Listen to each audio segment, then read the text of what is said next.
Namo Buddhaya, Namo Dhammaya, Namo Sanghaya. Hello to all of you. I am out by the beach. Today's talk, over the past 12 hours, I have encountered two people from different faiths, religion, philosophy. We won't say where. And they asked me how to deal with a particular circumstance in their life. And I don't want to give too many identifying details because that's a privacy thing with my policy when I'm doing one-on-one counseling session, but it brings us to this topic today. And the topic today is why I am a Theravada monk, and hopefully you should be too. So there are three primary schools of Buddhism. Vajrayana, okay, commonly found in Tibet and the Dalai Lama. Mahayana, where their robes are different than ours.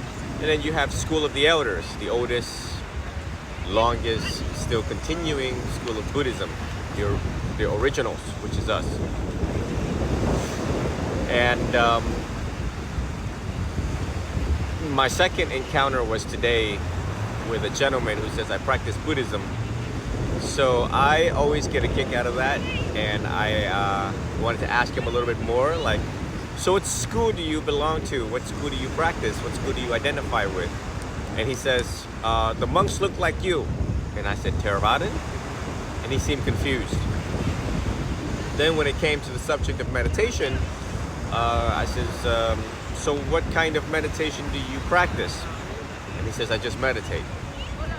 And then he tells me about the counting technique. And then he asked me about retreats. And I says, yes, I do hold Vipassana meditation retreats. And he says, what is Vipassana?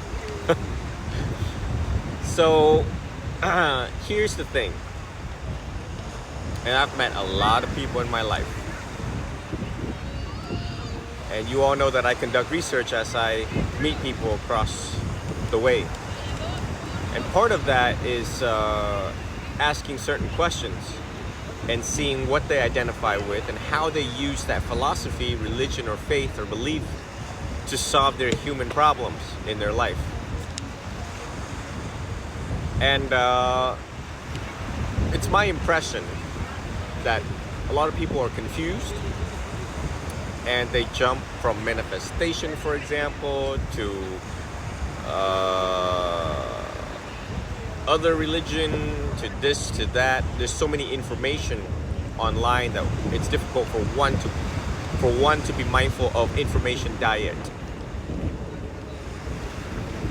But the reason why I chose Theravada,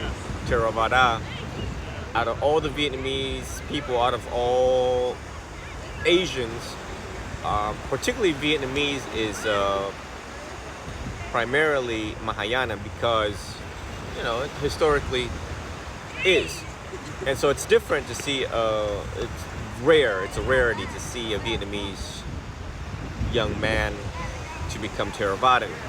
Affirmatively, definitively. Those are two key words I want you guys to really register.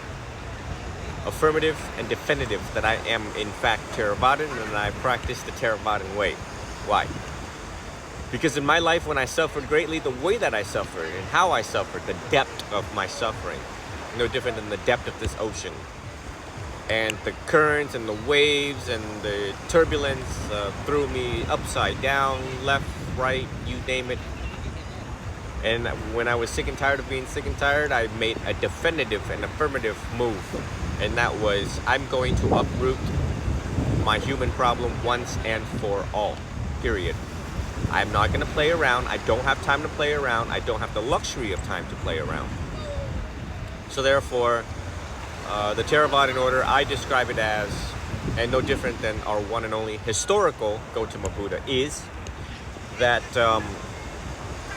the physician, which is you need to be your own doctor. If you are not your own doctor, you are a fool. Philosophy says that. And a good doctor would know what the problem is and how to solve this problem. So before my grandmother passed away, she contracted serratia, a bacteria in the eye. And I caught this little white dot in her eye, and I said, uh-oh, you have a fever? Okay, let's go. And off we went to Bayfront, and Dr. Mendelblatt came in there and took a sample of it, and number one, identify the problem, it is serratia. Number two, how are we gonna fix this? And he says, well, we're gonna run IV antibiotic into her vein so that we can attack the bacteria from behind. And we're also gonna give her antibacteria drops in front of the eye. So we're gonna attack it both ways to kill it. I said, sounds great. And thus it did.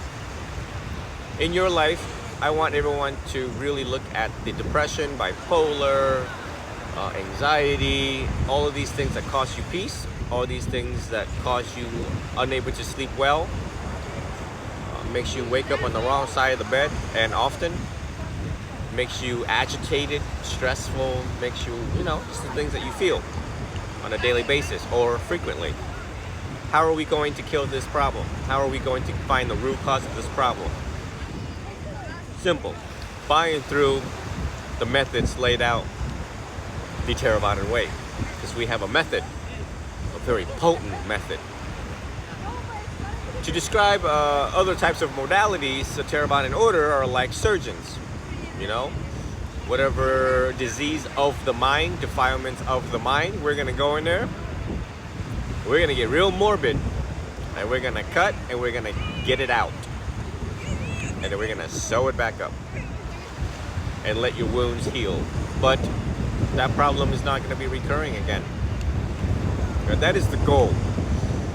Okay, because if you really think about it, no one has time for that type of foolishness to read all sorts of books, all sorts of philosophies, astrology, and manifestations, and healing rocks, and all that. Those are great. I get it. Trust me, I get it. I've met all these people and characters in my life that believed in it, in the healing properties of stones and the healing properties of the moon, stars, sky, and rockets. I get it. But it only treats the symptoms, not the cause, does it not? That's something I want everyone to reflect on, is whether it is whatever you choose. You're free to choose whatever you want. I'm not objecting what it is that you're choosing. I'm just here to ask the question of what it is that you have chosen. Does it address the root cause of the problem? Or does it just merely treat the symptoms for now and it recurs over and over and over and over again? And how annoying that is, right? How annoying that is. Likewise, and when someone like me come across your path and ask you, how do you deal with this? Okay, now no different than how do you deal with this diabetes? No different how do you deal with this high cholesterol? Are you taking statins? How do you deal with this diabetes? Are you taking insulin, for example, right? Are you taking metformin? So I want everyone to think about that. And for those who are interested in the Theravada way and the Theravada order, you can visit buddhanet.net and choose Theravada. Access to insight.org, dhammatalks.org. As I'm running out of time here, the sun is setting.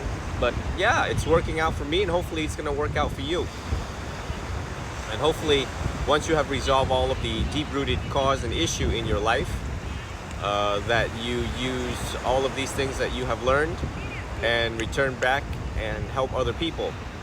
The method to deal with these things and uproot these problems once and for all. And that's going to be key and central to our life in this very short life that we have. So I want everyone to reflect on that. I capture these subjects, topics on top of my head as I go along, encountering people and learning new things with them, about them, and how they deal with life. We meditate not to get better at meditation. We meditate so that we get better at dealing with life. I'd like to conclude today's talk. May you all be well, be happy, be free, and always be healthy. Sadhu, sadhu, sadhu.